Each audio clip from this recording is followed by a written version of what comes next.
एकता में बहुत बल है, ये राष्ट्र की हर समस्या का हल है। एकता में बहुत बल है, ये राष्ट्र की हर समस्या का हल है। दोस्तों, ये कहना है सरदार वल्लभ भाई पटेल का। नमस्कार, मैं हूं हेमा। 91.2 NIVH हेलो दून को सुनने वाले सभी श्रोताओं का बहुत बहुत स्वागत है। और आज इस स्वर्णिम दिन पर हमारे साथ हैं गौरव, जो कि आदर्श विद्यालय के 12वीं कक्षा के छात्र हैं। तो आइए दोस्तों, सबसे पहले तो गौरव से रूबरू होते हैं। कैसे हो गौरव? जी, मैं बहुत अच्छा हूं और नमस्कार मेरे श्रोताओं को भी। मैं हूं आज आप सभी के साथ गौरव 91.2 NIVH हलोदून पर। जी, और गौरव, आपका सबसे पहले मैं बहुत बहुत स्वागत करना चाहूंगी 91.2 NIVH हेलो दून पर। बहुत दिनों बाद आप आए हैं, तो बहुत बहुत स्वागत है। जी, धन्यवाद मैम। गौरव, आज आप गोविंद वल्लभ भाई पटेल की जीवनी के बारे में हमारे श्रोताओं को बताने वाले हैं, लेकिन उससे पहले मैं आपसे जानना चाहूंगी कि आपके अपने विचार क्या हैं हमारे लौह पुरुष के बारे में। देखिए मैम, लौह पुरुष कहलाना उनके लिए एक बहुत गौरव की बात रही होगी, और जिन्होंने उनको वो उपाधि दी तो सरदार वल्लभ भाई पटेल तो वैसे भी एक अच्छे व्यक्तित्व के धनी रहे, और लोगों की भी ये सोच थी कि यदि प्रधानमंत्री हमारे सरदार वल्लभ भाई पटेल बनते प्रथम प्रधानमंत्री, तो आज हमारे देश का जो चहुं ओर से जो विकास हो रहा है वो आज किसी और दिशा में होता। तो सरदार वल्लभ भाई पटेल तो एक बहुत अच्छे व्यक्तित्व के रहे हैं, उनके बारे में तो कुछ कह पाना बहुत मुश्किल होगा। जी, और जैसा कि गौरव आप जानते हैं कि आज के इस खास दिन को हम राष्ट्रीय एकता दिवस के रूप में भी मनाते हैं, तो उसके बारे में क्या कहना चाहेंगे आप? देखिए, आज का दिन राष्ट्रीय एकता दिवस के रूप में मनाया जाता है। ये इसलिए भी मनाया जाता है क्योंकि सरदार वल्लभ भाई पटेल ने पूरे देश को, जब ये इतनी छोटी छोटी रियासतों में ये देश बटा हुआ था, तो इसको एकता के सूत्र में बांधना एक चुनौती थी। इसको उन्होंने स्वीकार किया और हमारे देश को एकता के सूत्र में बांधने का जो एक कार्य किया है वो सरदार वल्लभ भाई पटेल ने ही किया, और इसीलिए इस दिन को हम एकता दिवस के रूप में, इनके जन्मदिन को एकता दिवस के रूप में मनाते हैं। जी, बहुत अच्छे विचार हैं गौरव आपके। तो अब मैं चाहूंगी कि आप हमारे श्रोताओं को गोविंद वल्लभ भाई पटेल की जीवनी के बारे में बताएं। जी, तो शुरू करते हैं। सरदार वल्लभ भाई पटेल, इनका जन्म 31 अक्टूबर सन 1875 में गुजरात के एक छोटे से गांव नडियाद में हुआ था। ये एक किसान परिवार से थे, और इनके पिता का नाम जवेर भाई और माता का नाम लडवा देवी था।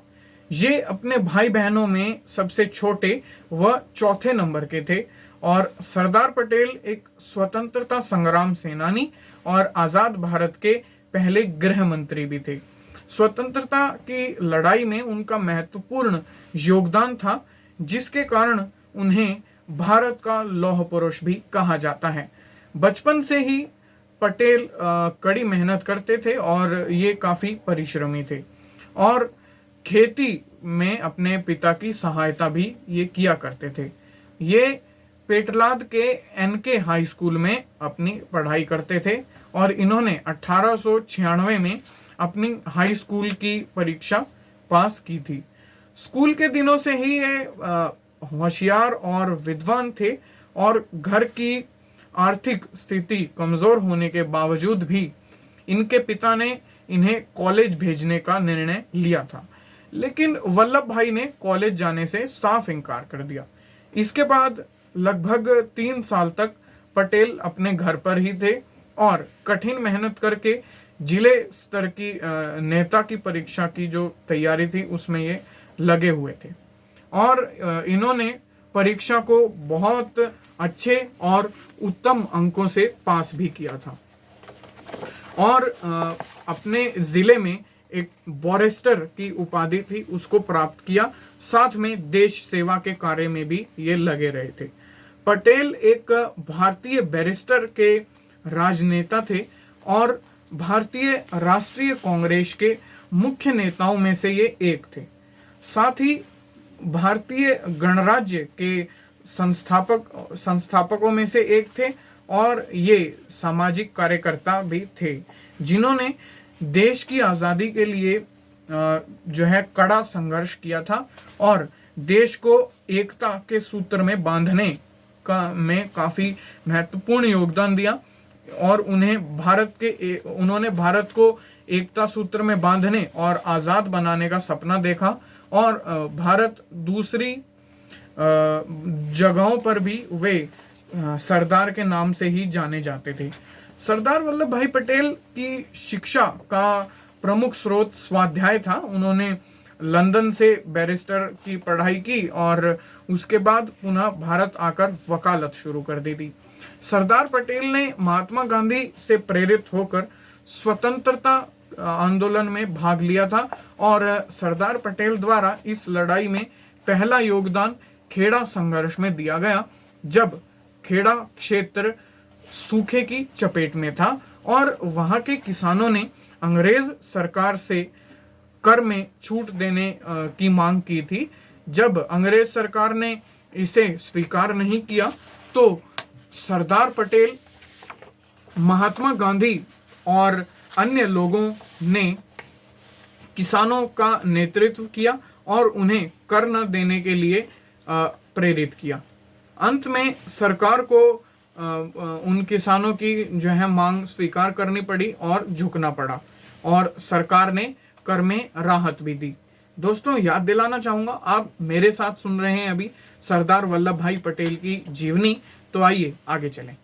आजादी के बाद ज्यादातर प्रांतीय समितियां सरदार वल्लभ भाई पटेल के पक्ष में थी और गांधी जी की इच्छा भी थी, इसलिए सरदार पटेल ने खुद को प्रधानमंत्री पद के बोझ से दूर रखा और जवाहरलाल नेहरू को समर्थन भी दिया। बाद में उन्हें उप प्रधानमंत्री और गृह मंत्री का पद सौंपा गया, जिसके बाद उनकी पहली प्राथमिकता देशी रियासतों को भारत में शामिल करना थी। इस कार्य को उन्होंने बगैर किसी बड़ी लड़ाई झगड़े या बगैर किसी बड़े लड़ाई झगड़े के बखूबी इस कार्य को किया, परंतु हैदराबाद के ऑपरेशन पोलो के लिए उन्हें सेना भेजनी पड़ी थी और गृह मंत्री के रूप में सरदार पटेल पहले ऐसे व्यक्ति थे जिन्होंने भारतीय नागरिक सेवाओं ICS का भारतीयकरण कर इनको भारतीय प्रशासनिक सेवा बनाया। ये लाइन आप एक बार दोबारा सुन लीजिए। सरदार पटेल गृह मंत्री होते हुए पहले ऐसे व्यक्ति थे जिन्होंने भारतीय नागरिक सेवाओं ICS का भारतीयकरण करके इन्हें भारतीय प्रशासनिक सेवा बनाया गया, क्योंकि ये अक्सर पूछ लिया जाता है, कई जगह पर ये क्वेश्चन आता है, तो इसको आपको ध्यान में भी रखना होगा। और 1917 में पहली बार ये गांधी जी के सीधे संपर्क में आए थे। 1918 में अहमदाबाद में अकाल को राहत देने के लिए बहुत व्यवस्थित ढंग से प्रबंध किया था और अहमदाबाद म्यूनिसिपल बोर्ड से गुजरात सभा के लिए एक अच्छी धनराशि को इन्होंने मंजूर करवाया था और जो कि इन्फ्लुएंजा जो उस टाइम महामारी आई थी उससे निपटने के लिए एक अस्थायी हॉस्पिटल स्थापित करवाने में एक महत्वपूर्ण अनुदान सिद्ध हुआ। 1918 में सरकार द्वारा अकाल प्रभावित खेड़ा जिले में वसूले जा रहे लेड एवेन्यू के विरुद्ध इन्होंने टैक्स आंदोलन को सफल नेतृत्व किया और कर वसूली को माफ करवाया। गुजरात सभा को 1919 में गुजरात सूबे के कांग्रेस कमेटी में परिवर्तित कर दिया था, जिसके सचिव पटेल और अध्यक्ष महात्मा गांधी बने। पटेल का इंग्लैंड में कानून की पढ़ाई करने का सपना था। उसके लिए उन्होंने नौकरी से अपनी कमाई के रूप में मिलने वाले पैसों को इकट्ठा करना शुरू किया और जब उनके पास इंग्लैंड जाने के लिए टिकट खरीदने और पास लेने के लिए पैसे इकट्ठे हो गए तो उन्होंने इंग्लैंड जाने की तैयारी शुरू कर दी। उनकी टिकट पर उनका नाम शॉर्ट फॉर्म में विजय पटेल लिखा हुआ था। उसके भाई, उनके जो भाई थे विठल भाई और वल्लभ भाई, इनके एक समान ही साइन थे, जो सिग्नेचर ये किया करते थे वो एक समान थे। लेकिन सरदार पटेल को जब पता चला कि उनके बड़े भाई जो हैं उनकी भी इंग्लैंड जाकर पढ़ने की इच्छा है, तो वो गहरी सोच में पड़ गए। उनका परिवार भी यही चाहता था कि इंग्लैंड पढ़ाई करने के लिए उनका बड़ा भाई ही जाए, ताकि उनके जो घर खर्च था उसमें मदद की जा सके, क्योंकि उनकी आर्थिक स्थिति बहुत ज़्यादा डाउन थी। इसलिए वो मतलब ये चाह रहे थे कि उनके घर खर्च में काफ़ी जो है मदद होनी चाहिए। और एक जो गोपाल आचार्य जी थे, उन्होंने भी इस पर लिखा सरदार वल्लभ भाई पटेल की सोच पर कि बेहतर होता यदि सरदार वल्लभ भाई पटेल प्रधानमंत्री होते और नेहरू जो है विदेश मंत्री होते। तो अब हम आगे चलेंगे। अपने परिवार की इच्छा और बड़े भाई का जो सपना था उसका सम्मान करते हुए उन्होंने अपने सपने की बलिदानी दे दी और खुद इंग्लैंड न जाकर वो सारे पैसे जो उनको इकट्ठा करने में कई महीने का समय लग गया था, अपने बड़े भाई को दे दिए और उनकी इच्छा को पूरा किया। जवाहरलाल नेहरू कश्मीरी ब्राह्मण थे, जबकि सरदार पटेल गुजरात के कृषक समुदाय से ताल्लुक रखते थे। दोनों ही गांधी जी के निकट थे और नेहरू समाजवादी विचारों से प्रेरित थे। पटेल बिजनेस के प्रति रूप में बिजनेस को प्रतीक रूप में रखने वाले थे और खाड़ी हिंदू थे। नेहरू से उनका संबंध कोई मतलब बहुत मधुर थे, लेकिन कई मसलों पर दोनों के मध्य मतभेद भी होते थे। ऐसे ही कश्मीर के मसले पर दोनों के विचार भिन्न थे। कश्मीर मसले पर संयुक्त राष्ट्र को मध्यस्थ बनाने के सवाल पर पटेल ने नेहरू जी का कड़ा विरोध किया था। कश्मीर समस्या को वो सरदर्द मानते हुए और वे भारत और पाकिस्तान के बीच द्विपक्षीय आधार पर मामले को निपटाना चाहते थे। इस मसले पर विदेशी हस्तक्षेप के वो बहुत खिलाफ थे और भारत के प्रथम प्रधानमंत्री के चुनाव में 25 साल के बाद जो चक्रवर्ती राजगोपालाचार्य थे, जैसे कि मैंने आपको ऊपर बताया, उन्होंने ये बात लिखी थी कि यदि पटेल को प्रधानमंत्री बनाया जाता और तो हमारा देश जो है आज किसी और स्थिति में होता, हमारे देश का जो विकास आज है वो कहीं और पहुंच जाता। और उनका मानना था कि यदि पटेल कुछ दिन और जीवित रहते तो वो प्रधानमंत्री के पद पर अवश्य पहुंचते। इसके लिए संभवतः वो योग्य पात्र थे। 15 दिसंबर 1950 को हमारे भारत के लौह पुरुष हमें अलविदा कह गए, उनकी मृत्यु हो गई थी। पटेल को मरणोपरांत सन 1991 में भारत के सर्वोच्च सम्मान भारत रत्न से सम्मानित किया गया था। यह पुरस्कार उनके पौत्र यानी पोते विपिन भाई पटेल द्वारा स्वीकार किया गया था।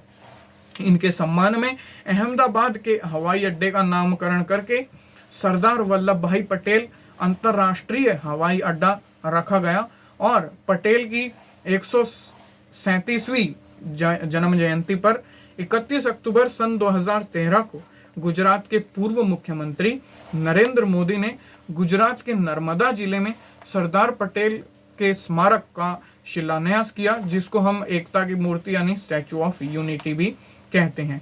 इनकी यादों को ताज़ा रखने के लिए अहमदाबाद के शाही बाग में अभी हाल ही में कुछ महीनों पहले सरदार वल्लभ भाई पटेल मेमोरियल सोसाइटी में इनका एक 3D संग्रहालय भी जो है तैयार किया गया था। और दोस्तों अब जो है जाते जाते अंत में पटेल जी के कुछ विचारों को सुनने से पहले आपको मैं बता देता हूं कि सरदार पटेल का आखिर नाम सरदार पटेल कैसे पड़ा। तो ये बारडोली के एक संघर्ष में इनको सरदार पटेल का नाम मिला था।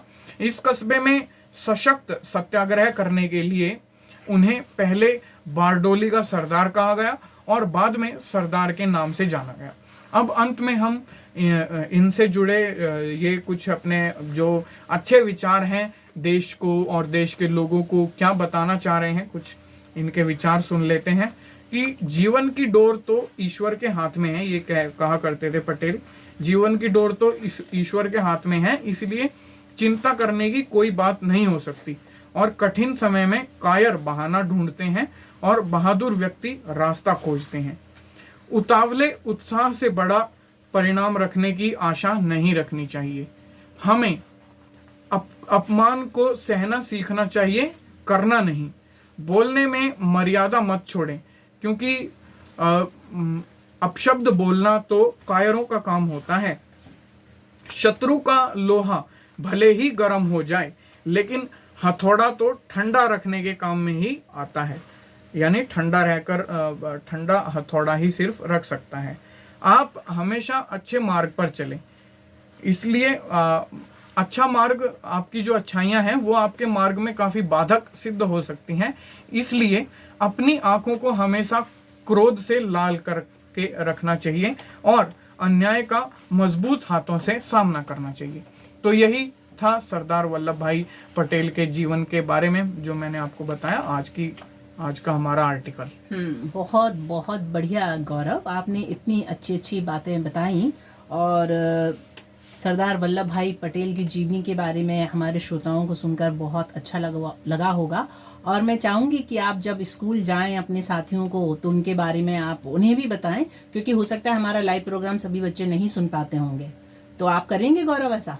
जी, मैं ज़रूर ऐसी कोशिश करूंगा कि बच्चों को भी इस महान लौह पुरुष के बारे में बताया जाए। जी, तो दोस्तों आज के लिए बस इतना ही। हमारे साथ थे गौरव, जो कि आदर्श विद्यालय के कक्षा 12वीं के छात्र हैं, जिन्होंने हमें सरदार वल्लभ भाई पटेल की जीवनी के बारे में बताया और बहुत खूबसूरती से बताया।